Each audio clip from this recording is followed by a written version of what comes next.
Bonjour et bienvenue dans cette vidéo dans laquelle nous allons voir comment, à l'aide d'un quadrillage, construire l'image d'une figure par une rotation. Alors, tout d'abord, on va rappeler ce qu'est une rotation. Donc, la rotation d'une figure, donc ici, mon emoji, consiste à faire tourner cette figure autour d'un point que l'on va appeler le centre de la rotation. Donc, ici, le centre de la rotation est O. Donc, on dit que c'est une rotation de centre O avec un sens, donc ce sens il va être soit dans le sens inverse des aiguilles d'une montre, le sens anti-horaire, soit dans le sens des aiguilles d'une montre qu'on appellera le sens horaire. Pour définir une rotation, on va également avoir besoin d'un angle, de combien on fait tourner cette figure. Donc faire tourner une figure, c'est un peu comme si mon emoji ici était placé sur l'extrémité d'une aiguille, d'une des deux aiguilles de l'horloge. Et donc on va faire tourner mon emoji. Donc par exemple ici on a l'angle de la rotation est de 84 degrés dans le sens anti-horaire. Si on fait un tour complet, on aura un angle de 360 degrés et on revient sur la figure de départ. Et si on fait tourner dans le sens horaire, alors une remarque, par exemple ici, si on fait tourner dans le sens des aiguilles d'une montre avec un angle de 270 degrés, c'est possible, mais ça sera beaucoup plus simple de tourner dans le sens inverse des aiguilles d'une montre avec un angle de 90 degrés.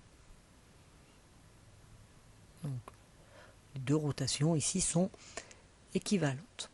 Alors, on va s'intéresser maintenant à comment construire l'image d'une figure et donc d'un point à l'aide d'un quadrillage. Donc ici on prend du quadrillage, donc avec un quadrillage classique on va pouvoir facilement faire des rotations d'angle 90 degrés, 180 degrés qui correspond à une symétrie centrale ou 270 degrés, donc tout ce qui est multiple de 90 degrés. Donc on a une rotation de centre haut, donc le 90 degrés dans le sens inverse des aiguilles d'une montre, donc on va déjà marquer d'une flèche le sens de la rotation et on va regarder ce qui se passe à l'aide du quadrillage. Donc on va pouvoir utiliser le quadrillage tout simplement ici parce que le point O est situé sur un nœud du quadrillage. Et on va s'intéresser à ce point ici, à l'extrémité de la main de mon emoji, que l'on va appeler D. Et pour construire l'image de ce point D, eh bien on va tracer le chemin qui va de D à O. Donc on va en même temps compter le nombre de carreaux. On va voir ici 11 carreaux et 7 carreaux. Et pour construire l'image de ce point D, eh bien, on va faire une rotation à ce chemin de 90 degrés dans le sens inverse des aiguilles d'une montre, ce qui correspond à un quart de tour. Donc le segment qui est horizontal va devenir vertical. On avait 7 carreaux ici, on va donc mettre 7 carreaux à la verticale. Et ce segment ici de 11 carreaux, on va le remettre à l'horizontale. Et à l'extrémité de ce parcours, auquel on a fait faire un quart de tour, on va pouvoir placer des primes, image de D, par la rotation de centre haut, dans le sens inverse des aiguilles d'une montre. Alors, on va pouvoir utiliser cette méthode-là pour construire l'image d'un polygone. Donc ici, j'ai un polygone ABCD, EFGHI et on va vouloir construire l'image de ce polygone par la rotation de centre haut d'angle 90 degrés dans le sens des aiguilles d'une montre. Donc on place déjà cette flèche qui va marquer le sens de la rotation. Et donc on va construire l'image de chacun des sommets par cette rotation. Donc on va commencer déjà par le point A. On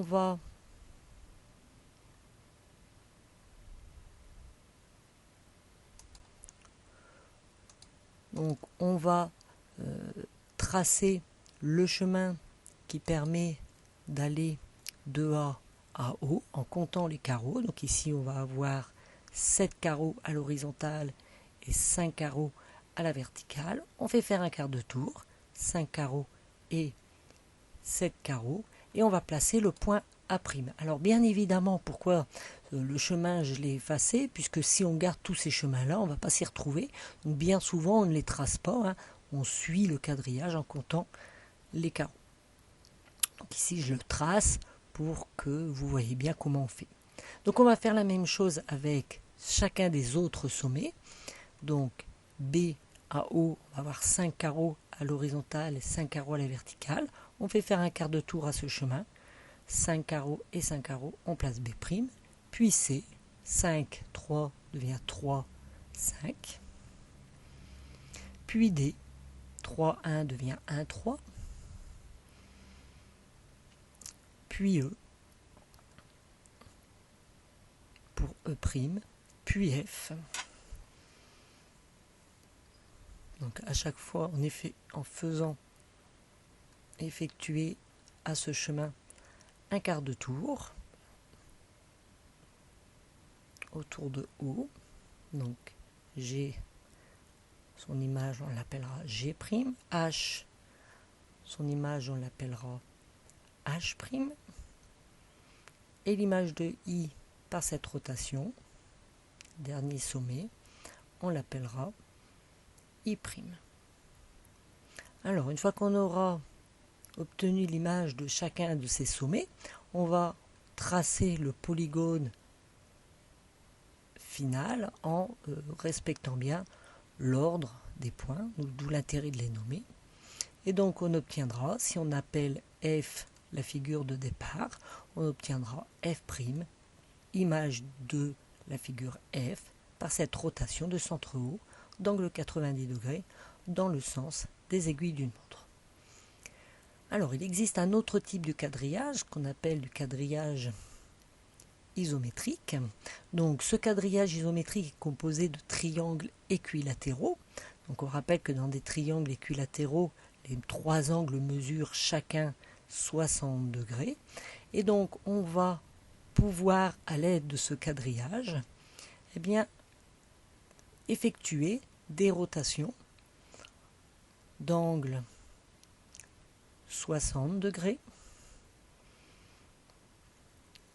Donc ici 60 degrés, 120 degrés, 180 degrés, symétrie centrale, 240 degrés et 300 degrés. Tout en rappelant que si on a une rotation dans un sens de 300 degrés, bien on va avoir une rotation dans le sens inverse de 60 degrés. Donc par exemple ici, j'ai 120 degrés dans un sens et j'aurai 240 degrés dans l'autre.